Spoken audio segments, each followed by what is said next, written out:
Bismillahirrahmanirrahim. Assalamualaikum warahmatullahi wabarakatuh.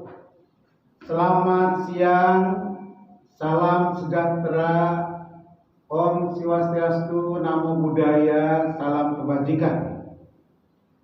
Alhamdulillah, puji dan syukur marilah kita panjatkan kehadirat Tuhan yang Maha Kuasa, Allah Subhanahu wa Ta'ala. Kita dapat bertemu muka, bersilang pandang pada kesempatan ini. Semoga kita selalu diberikan kesehatan.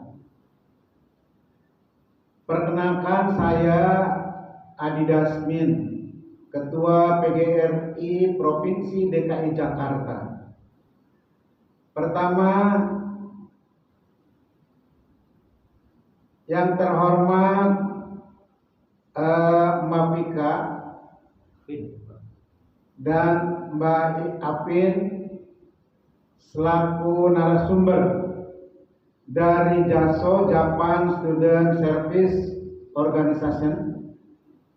Kemudian Mas Ikono adalah alumni penerima beasiswa di Universitas Jepang, serta bapak-bapak dan ibu-ibu peserta webinar Guru Jakarta Tangguh dengan judul pada sekarang ini adalah Best Practice Sistem Pendidikan di Negara Jepang. Bapak dan Ibu, Guru Jakarta Tangguh merupakan satu program moto PGRI Provinsi DKI Jakarta dengan 3 komponen. Yang pertama adalah kita akan membangun guru tangguh tentang karakternya. Yang kedua, kita membangun guru tangguh tentang kompetensinya. Dan yang ketiga, kita akan membangun guru tangguh tentang kesejahteraannya. 3 komponen inilah di program PGRI Provinsi DKI Jakarta yang kita kenalkan dengan nama Guru Tangguh. Bapak dan Ibu yang terhormat, peserta webinar baik dari Jakarta maupun dari seluruh Nusantara yang mengikuti kegiatan ini, karena di dalam daftar yang kami punya sampai kemarin malam itu sudah 1.000 orang lebih yang mendaftar untuk mengikuti kegiatan ini. Alhamdulillah, mudah-mudahan ada manfaatnya. Bapak dan Ibu, mari kita ikuti. Mari kita simak, kita perhatikan, dan mendengarkan serta kita mengikuti dengan baik bagaimana sistem pendidikan di Jepang, gurunya, proses pembelajarannya, kemudian kurikulumnya, kegiatan belajar mengajarnya, kemudian pembinaan karakternya, dan keuangan, kesejahteraan, baik keuangan untuk guru-gurunya, kesejahteraan, kemudian hubungan antara sekolah, pendidikan dengan masyarakat, terutama orang tua murid.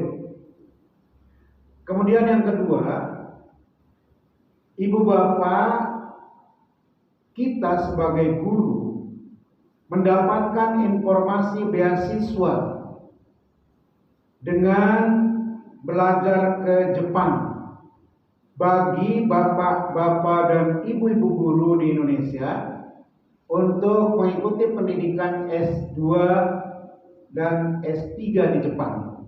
Kita simak nanti, pertanyakan apa yang akan dikemukakan oleh narasumber yang langsung mereka adalah petugas dan dapatkan informasi dari Jepang. Bapak dan Ibu yang terhormat, sepintas saya akan mengemukakan tentang program pendidikan masa depan di Indonesia. Ada 3 komponen pendidikan untuk masa depan. Yang pertama adalah pendidikan karakter atau akhlak. Pendidikan karakter ini kita bagi menjadi 2. Yang pertama adalah karakter moral. Apa itu yang disebut atau termasuk pada karakter moral? Di antaranya adalah iman, takwa, jujur, sopan santun, welas asih, toleransi, empati, rendah hati, percaya diri. Ini adalah komponen karakter atau akhlak moral. Kemudian yang kedua adalah karakter kinerja. Bapak dan Ibu, apakah yang termasuk ke dalam karakter kinerja? Di antaranya adalah visioner. Seseorang harus punya visi dalam kinerjanya. Kemudian tanggung jawab, disiplin, kerja keras, tangguh, ulet, tidak mudah menyerah, dan tuntas dalam mengerjakan sesuatu. Kita tidak ingin orang bekerja jujur tetapi malas, dan juga orang bekerja rendah hati tetapi pekerjaannya tidak tuntas. Tidak menghendaki hal-hal semacam ini. Maka dari itu, karakter moral dengan karakter kinerja harus ada keseimbangan. Kemudian yang komponen yang kedua ialah komponen kompetensi. Komponen kompetensi yaitu yang pertama ada kompetensi berpikir kritis. Salah satu di antaranya pengertian daripada berpikir kritis, orang mampu berpikir logis, dapat memecahkan masalah secara sistematik, sehingga masalahnya bisa selesai dengan baik, tidak asal-asalan, dan tersistem. Kemudian yang kedua, kreatif. Ya, kompetensi yang kreatif adalah pemikiran dan tindakannya unik dan aplikatif. Unik dalam artian mencari sesuatu, tidak lurus begitu saja. Ada pengembangan, ada inovasi, ada hal-hal yang baru, yaitu uniknya di situ. Kemudian yang ketiga, kompetensi komunikatif. Bapak dan Ibu hadirin yang terhormat, Bapak dan Ibu, setiap orang, setiap siswa, setiap insan harus mampu membangun pembicaraan dengan bahasa lisan. Ada di antaranya yang dia pandai sekali menulis, tetapi ketika mengemukakan secara lisan atau secara langsung, dia kurang mampu. Inilah yang akan kita bangun dalam pendidikan masa depan, yaitu pendidikan komunikatif. Yang keempat, yaitu kompetensi kolaboratif, yaitu kerjasama. Bagaimana seseorang mempunyai keterampilan untuk menyesuaikan diri dalam suatu kelompok, walaupun kelompok itu baru. Ini mempunyai keterampilan tersendiri untuk berkolaboratif. Kemudian komponen yang ketiga adalah komponen literasi, ialah keterbukaan wawasan. Literasi yang pertama adalah literasi baca. Bapak dan Ibu, yang dulu kita mengenal dengan sistem calistung, yaitu baca, tulis, hitung. Sekarang berkembang ini. Kadang-kadang ini tidak digunakan lagi, tetapi dengan menggunakan hal yang baru.